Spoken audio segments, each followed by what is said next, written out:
Afternoon, everyone. We've got another data stream live today with Elly from Boost Talent in Leeds. Elly, how are we doing? Hi, good, thank you. How are you, Elliot?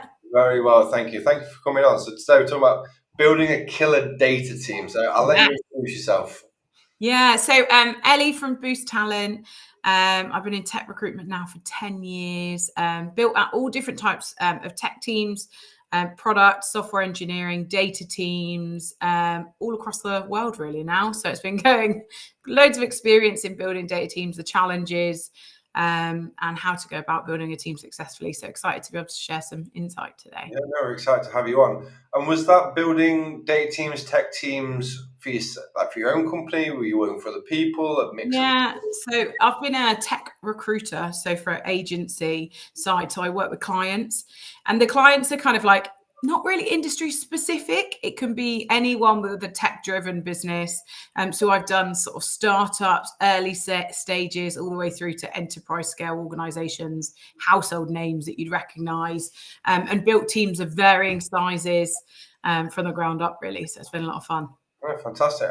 You set up Boost Talent quite recently, right? So you've gone out and done it for yourself. Yeah, so after 10 years of working for someone else, I took a little break and had a little boy called Miles, and then thought, how about doing it for myself and starting the organization? So I've got a co-founder, JB. So we started earlier this year. So I think we're on month 6 now. It's still really new, having a lot of fun, actually, more fun than I've ever had. But doing what we love and what we're good at, which is the recruitment side of it, but with a real sort of values-led community approach attached. And you're based in Leeds, right? Why pick Leeds? Was it the sort of the. Yeah, Leeds is home and has been now for sort of like coming up to 15 years, but we recruit all across the UK and Europe and do projects in America as well. So it's kind of, it leads us home, and we love the tech community in the north. There's a really strong tech network and ecosystem here, which I love getting involved in and playing a part in. So it's just a great base to be in, a great environment to be involved in, super entrepreneurial, very supportive, and loads of events and networking to get involved in.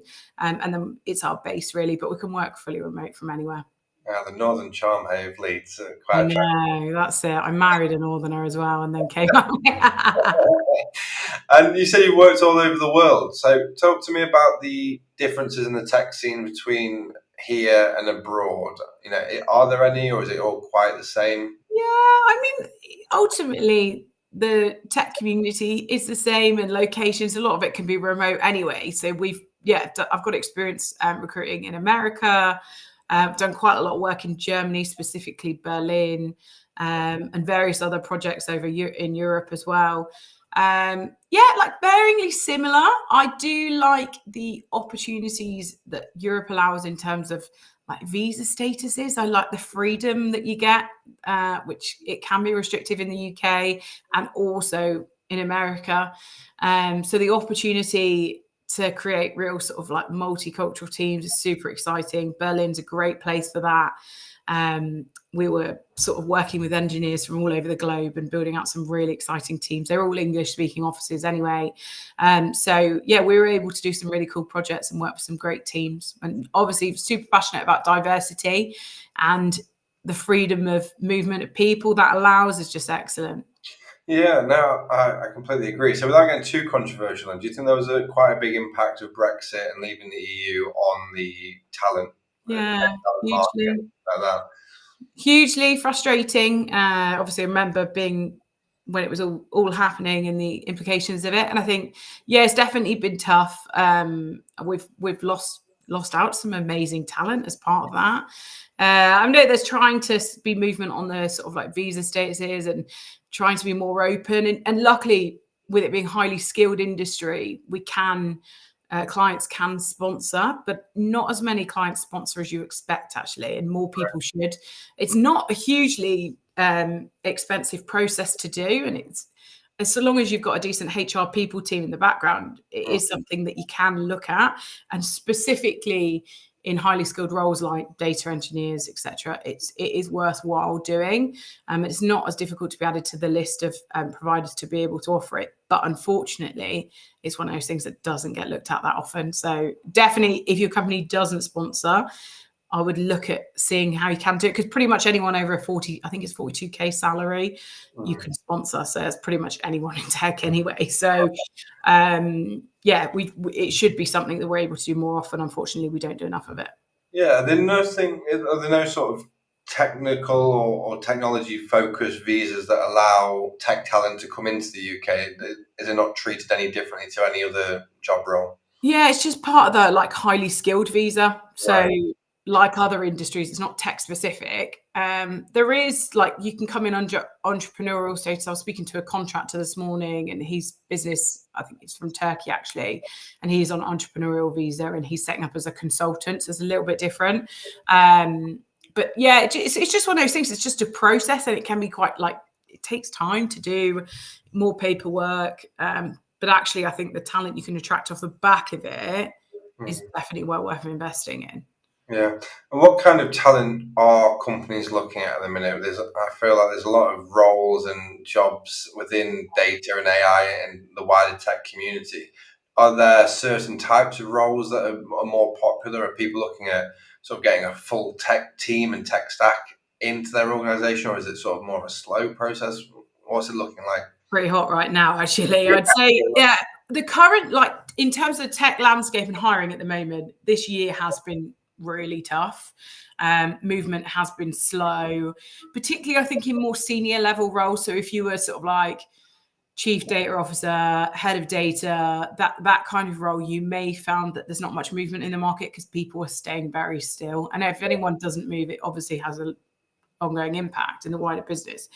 But in terms of data engineering itself is one that's been pretty continuously moving out of all the different roles, even over sort of like usually full stack JavaScript, for example, last year was a really hot in terms of movement in the market. This year that slowed down a little bit, but data, and I think obviously the move towards AI is making the market even better than it's been before. But yeah, it's still just, I think the market itself, obviously the new change of government is going to mean that we're all kind of like sitting tight on budgets, and finance are taking a little bit longer to take risks and sign off on certain things. But it's like proven, I think it's like McKinsey that say that like businesses that invest in data, data-driven businesses like grow 30% year on year on average. So it makes sense for finance to invest in data, data science, data engineering, analysis, all of it. So yeah, it's still moving. It's a good time to move,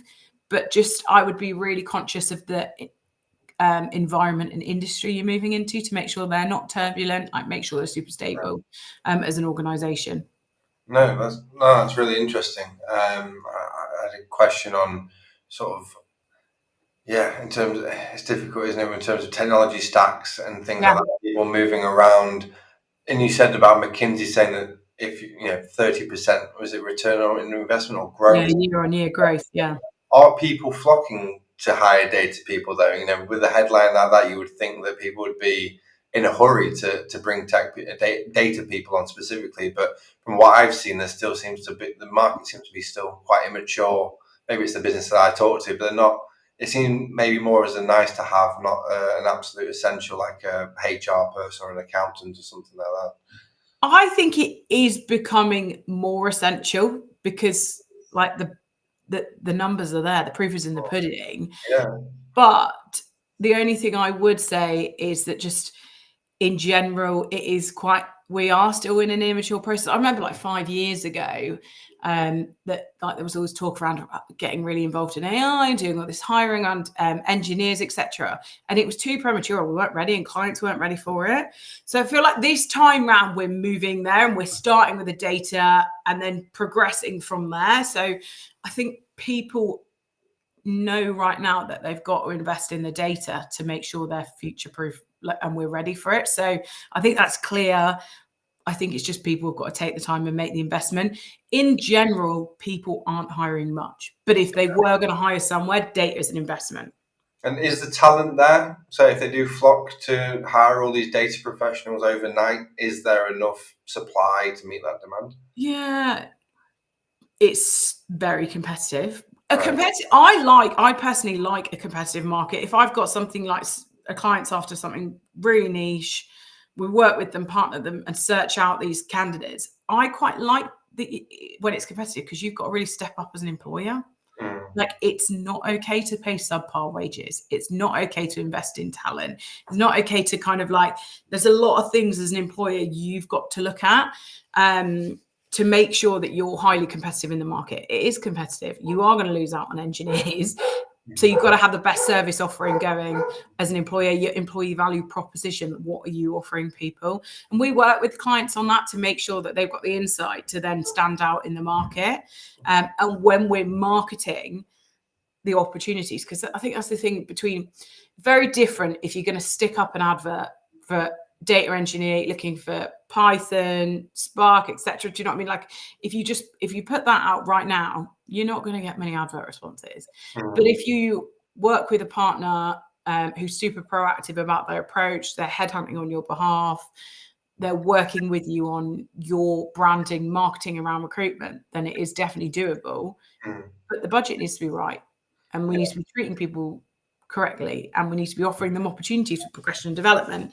yeah. We also need to look at things like offering sponsorship, diversity in our teams. These are all kind of like, it's the whole holistic view around recruitment. So if you just stick up an advert right now, yeah, you're not going to find anyone.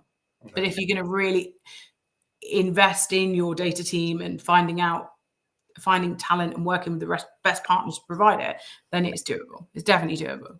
Let's delve into that then, because there's a disgruntled data scientist that went to sort of the job market and looked Yeah. at a lot of job adverts. I say disgruntled because what I often found was employers asking for the earth and not really paying a lot for it. In terms Yeah. of when you look at job descriptions for data science and you understand the industry, and it's got every conceivable cloud technology on there and framework and programming language, for, is that a problem? And is that where you offer support and sort of craft Yeah, better? definitely a problem, huge frustration for me in recruitment, because we want to pay people what they're worth and what they deserve. So like advising around salaries, etc., is a big part of our role. Managing expectations, like, no, you're not going to get GCP, Azure, and AWS. No, we can't. Like, do you know what I mean? Like, we need to work with clients to look at the market and what's out there in their if they're location specific. Like, what we go out and do is build a talent pool, and then we work with the client to make sure you are never going to get a data engineer with 100% everything you're looking for. It's a wish list. A job description is an absolute wish list. And to be honest, I don't work off job descriptions. I work with people. So I work with the client, and we work with them and train them and support them on the whole process to ensure that we're building out the teams from scratch. So it's a journey. It's frustrating for me. It's frustrating for candidates. But ultimately, if an employer wants to build out a team, they'll make it work. There are a lot of people there that do understand the value of the skills. I think data science in particular is one of those where the salaries took a while to readjust until like recent years, because I think a lot of businesses got quite lucky pulling people out of academia that were on lower salaries. So they were quite happy to come in at 40, 50K. Whereas actually, when they soon realize like how much they can get and what they should be worth, then when they're working in sort of like in industry, then they readjust on that. But that's also like, we coach people, we work with them to tell. I think our role really is to we mediate between the two. We empower individuals to know how much they're worth and what sort of roles they should be going off for. So quite often, I think particularly this is more prevalent, females in tech, is that they have to have like 90% of the job description ticked off. Whereas quite often males in industry might have 40 and press apply, and women just won't apply. They'll be, no, thank you. So we work with individuals and coach them and build up their confidence, and then support them through the process, and then work with the clients again to manage expectations. And then we meet in the middle, and we've got happy parties on both sides. Yeah, because I think it's difficult for employers who are saying, right, okay, I've got to invest in my data, I've got to hire these specialists, but they don't have the skill set yet. That's what they're going to market to hire. But Mm. I think that's when you get the job descriptions where they've just either got ChatGPT to write it and it's got Yeah, all the technology yeah, terminology in there. And like you say, people, unless they tick every single box, especially women, aren't yeah. applying for the job. So I guess you come in and help coach those employers on helping them understand what they need to be looking for and what's suitable for them. I think it's exactly what we need. And good technologists learn very quickly. They're very smart people. So with it, if there's tools that people don't have, they soon pick them up. And Yeah, actually, why would you? I mean, actually, I was looking at it was a principal data engineer vacancy this morning. It's not a client I'm working with. It was a job description that I'd seen, and they wanted pretty much. I mean, the tech stacks they were asking for, they were asking for a lot, and then they wanted 5 years managing teams. Well, managing data teams. Well, if you've done 5 years managing data team, you want to be a head of data. You yeah, want to be moving up. You shouldn't be applying for a principal role at that level. You're already principal, aren't you? So I think it's like you should be hiring for the role you next want rather than, or you should be looking for the next role that you want rather than what you're doing right now. Because why are you developing? You're not growing as an individual. So I think it's kind of like making clients understand as well that we're going to get people interested if you're offering them something different, and we need to offer them an opportunity to grow and develop their skills, because if they're doing it all already, they're not going to come, are they? What's the point? They yeah. might stay where they are. Well, let's flip it over to the employee or the candidate side then. In Yeah. terms of, we've spoken about the technical, and we could go on all day of every different type of cloud framework. That's what's best and what should you be looking at if you want to get started. But let's move on from that in terms of soft skills. Yeah. Techie people, I think, have a reputation for not being maybe the best communicators or having a Mm. huge soft skill set, like traditional business people. If you compare them to the marketing employees, for example. So, Yeah. what soft skills do you usually look for or advocate that employers should be looking for? I think communication as the first bat is obviously really important. Um, it obviously depends on the level of experience. So say we had a more senior level position, I would expect someone with really strong communication skills.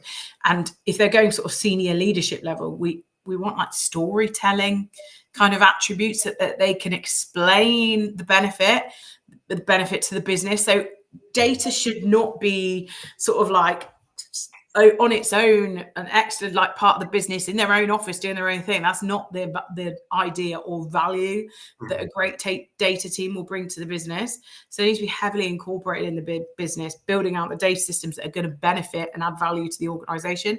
So yeah, really strong communication skills. I always think like the best technologists anyway can make something very like complex sound very simple. Mm. They're the candidates I like to work with. I'm not technical at all. My background, I've worked in tech recruitment for 10 years. Prior to that, I worked in the beauty industry. I had absolutely no knowledge. And to be honest, I'm still terrible on computers myself. But my value is not being a technologist, it's helping other people and find businesses, find great people in tech. So I think if people can explain it to me and give me the patience, and then I know that they'll do that to business, I think it's always quite a good first test for client before we sort of present to clients. But really good like analytical skills. Like I feel like people need to be invested in the opportunity. Like I like people that are super inquisitive about my roles. Like the more questions you ask me, the better, really, because then I know that you really want to find out about the business and you want to find out about their long-term plans and the value that you're going to add. And I think really great data individuals do that. They want to know what value they can add. So yeah, they're probably key things that I look for.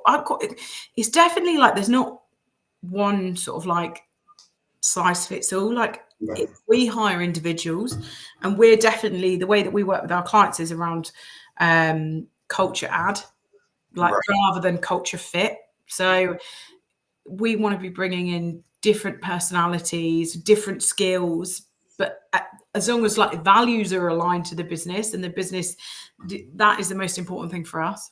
Yeah, well, that sounds great. And in terms of domain knowledge, how important is that? In terms of, I've seen before where it's like, I want a data scientist or I want a data engineer, and they Yeah. need experience within manufacturing or they need experience within the energy sector.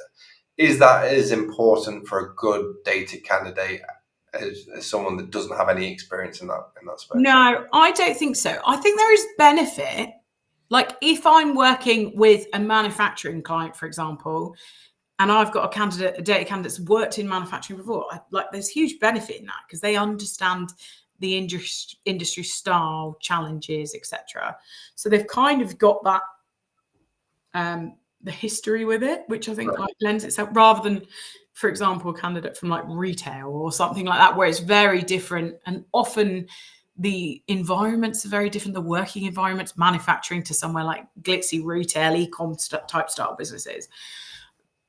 But then also there's huge benefit in coming from different industries and adding value to that. So no, actually, no, it like domain, no, it knowledge. It can be a preference of hiring managers, but all it is a preference. And I think ultimately it depends on the individual. So a good to have, but not a must have. Yeah, definitely not a must-have. No, definitely not. And I think if you are hiring data teams and you're making that a must-have, you're making a huge mistake because you're cutting out so many candidates straight away that potentially would add great value and think slightly out the box and differently. And everyone, when you're hiring, you want to think about as many like different ideas that people can bring to the table and ways of working, etc. So if we all hired the same people from the same organizations, it'd be very boring and it wouldn't drive innovation in the team. So yeah, I think definitely considering different industries is a great way to go about things. So touching on that then, so having different industry backgrounds is an advantage, otherwise known as diversity. What other diversity is important within a data team? Is it just domain knowledge or are there other characteristics of? Yeah, I think in terms of the individuals itself, diversity in teams is just so important to like bring to the table. I think it's tough I mean, if we talk about sex, for example, then like I think that the only data and engineering, I think it was like a Sanderson report said something like it's like I think this might have been like last year or the year before, perhaps. Don't quote me on it, but I think it's like 17% of individuals in data identify as female. So I think looking at diversity in general is hugely important. It can be challenging in data, like it all goes down to sort of like grassroots level, STEM, etc., encouraging individuals down that route. And there's various like ideas of how you can do that. But yeah, I think the more diverse your team is the better. And you've got to look and think about that as you're growing out a team. And it can be like that can be definitely a challenge, but you've also got to look at how you can offer training and development to ensure that you're bringing diversity in the team. And is there other benefits than it just being sort of socially responsible and ethical? Are there actual benefits to the work of the team if there is? Yeah, it drives innovation 100%. It's hugely proven in the organization. The more diverse your team is, the more successful it will be. Right. It's something like we're super passionate. We're a diversity-owned business, so I think it's really important for us that we work with our clients to ensure that we're building diverse talent pools, and it's all about kind of, I guess, I have an advantage around working with women in tech, being a female recruiter in, again, a notoriously male-led industry. I think it's like women like working with women, like it's you feel safer and you can build confidence with individuals. So yeah, there's a lot of value to it. Ultimately, when you're building teams, if you've got to build them at pace, sometimes it's one of those things that you might have to put on your longer term agenda. It might be something like, well, we need to ramp up a team in the next 6 months. And if you can't find build a diverse team initially, it's one of those things that you might need to build out. Like it can take some investment, looking at where you can sort of cross train people, bring them on, apprentices, etc., to ensure you've got a diverse team moving forward. And why do you think it's so hard? You said 17% before female. Why is it so low? Is it where's it stem back? Is it a multifaceted problem, or is it? Yeah, I think there's so much into it, like societal around like mirroring. And if I think about growing up, I didn't know any women that worked in tech. So you've got to have examples. And I grew up a very white, privileged, middle class background. So if we're talking about lower socioeconomic areas, ethnic minority, etc., like who is representing and who you're modeling. So like mentoring style relationships are really important. Educationally, I think at A levels, like STEM, individuals taking like STEM in A levels, that drops by 50% male to female. So looking at how we can encourage individuals into STEM, and there's loads of really great initiatives that organisations can get involved with that are future proofing. So part of our business offering, I mean, there's people like a head partnership, Code First Girls, etc. I've got loads. If anyone's got any questions, they can reach out to me and I can make you some introductions with some third parties. That's probably something that I think is really important. If you've got something you're passionate about and you don't know how to solve it, work with someone who does. There's loads of great people out there who are doing a cracking job already. So work with providers that are doing really well. Part of our business sort of setup is that we wanted to help 3 areas really: individuals on their careers, clients on scaling their businesses, and like values-led organizations succeeding, people before profit. And then the third piece is around like community give back. So we do a 5% profit reinvestment to the local community, and it's specifically around helping people from underprivileged, sort of lower socioeconomic areas access careers in talent, and then incubating that talent so it's set up for success. Right.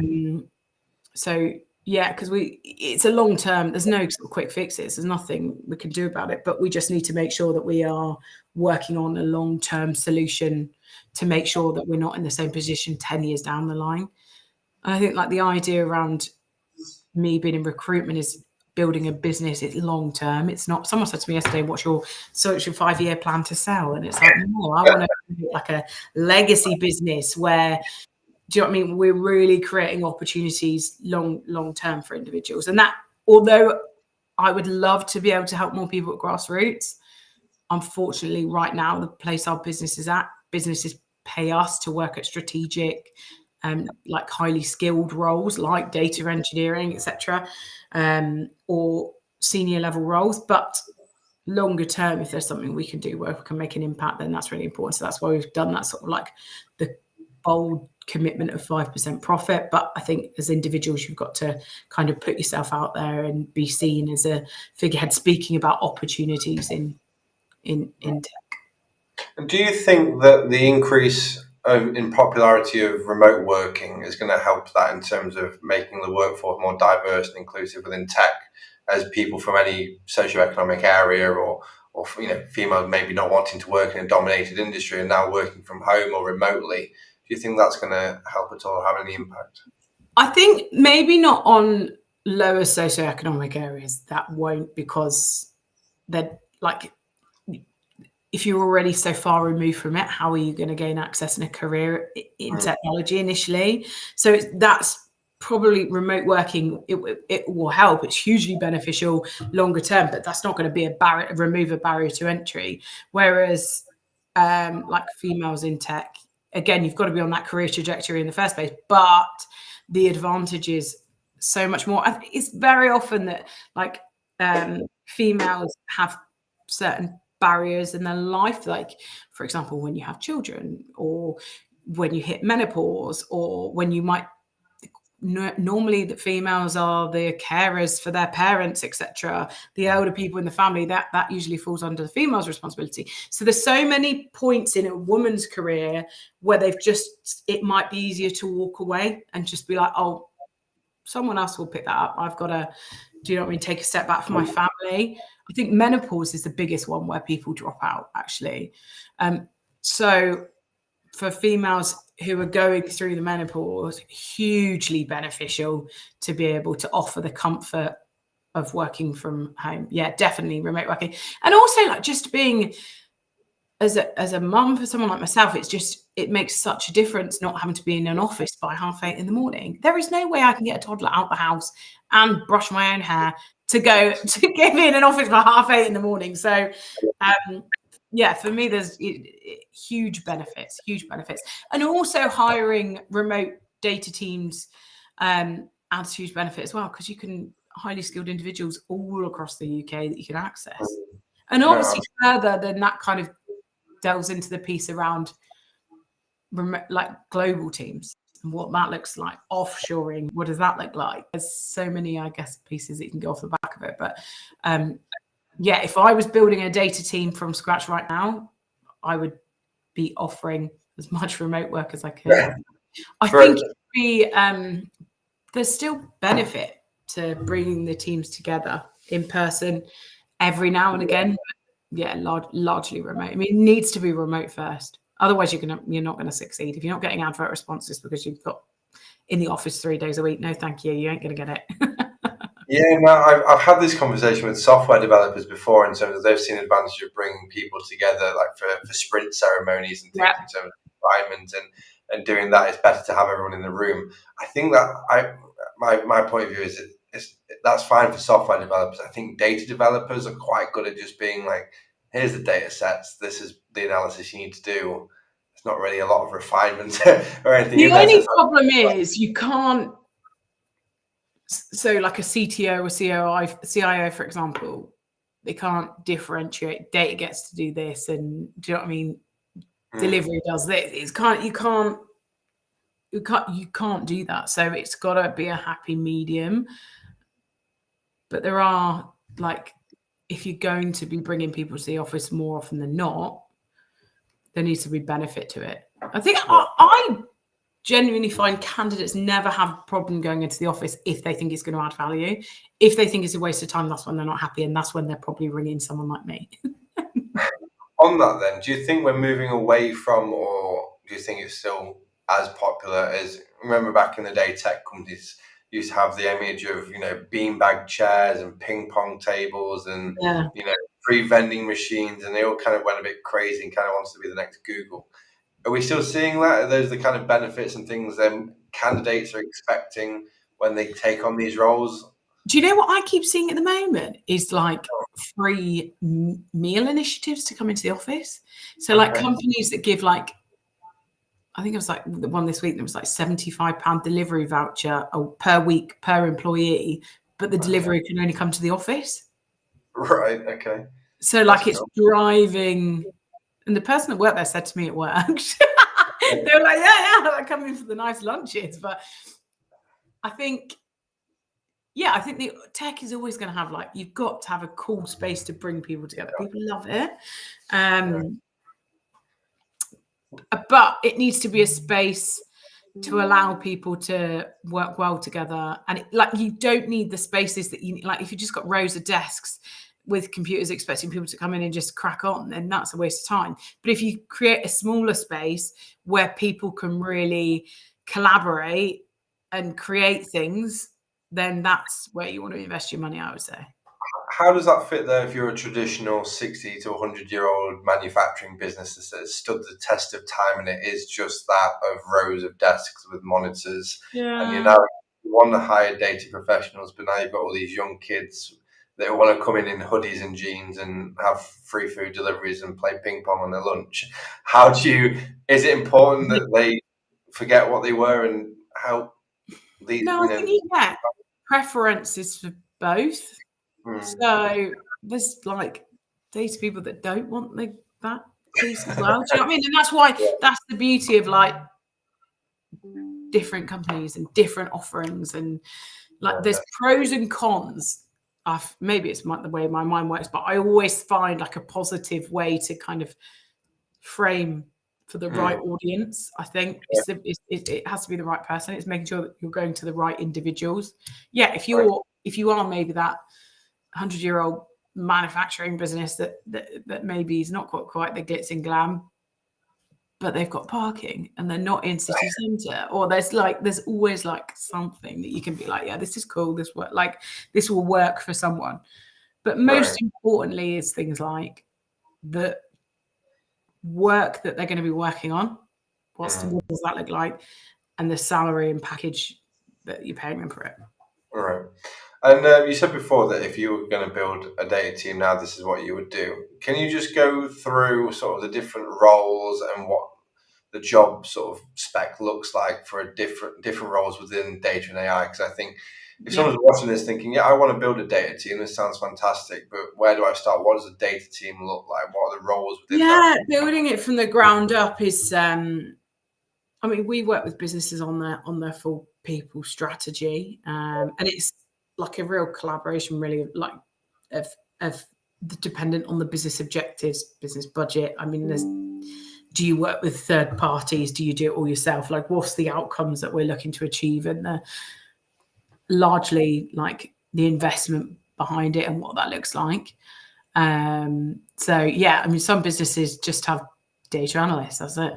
Some people invest in engineers, scientists, architecture, data governance. I mean, there's a whole piece around it. So it really is very individual, case by case, looking on what your business outcomes you're hoping to achieve.